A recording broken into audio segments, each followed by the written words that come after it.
त्याच्यानंतर जो पार्ट आहे की मानवी कृतीत नीतिमत्तेचे सार, 3 शब्द आहेत, इसेन्स, डिटर्मिनंट्स अँड कॉन्सिक्वेन्सेस. तर हा जो पहिला पार्ट आहे की इसेन्स, नीतिमत्तेचा सार. आता हा जो टॉपिक आहे याच्यामध्ये पण खूप इंटरेस्टिंग गोष्टी आपल्याला डिस्कस करायच्या. नीतिमत्तेचा सार जेव्हा आपण म्हणतो, इसेन्स, इसेन्स म्हणजे काय, एखाद्या गोष्टीचा, ओके, क्रक्स, तर त्या गोष्टीचा कोर काय आहे, इसेन्स जो आहे, ओके, सार. मग नीतिशास्त्राचा सार म्हणजे काय?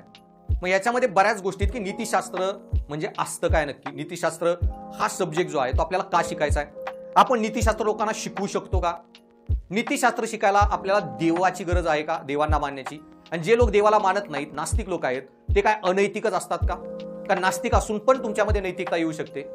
अशा प्रकारचे जे प्रश्न आहेत की ज्याच्यातून आपल्याला नीतिमत्ता किंवा नीतिशास्त्र म्हणजे काय हेच कळतं. ती सर्व जी डिबेट आहे, ओके, ती सर्व येते ह्या टॉपिकमध्ये, नीतिमत्तेचे सार.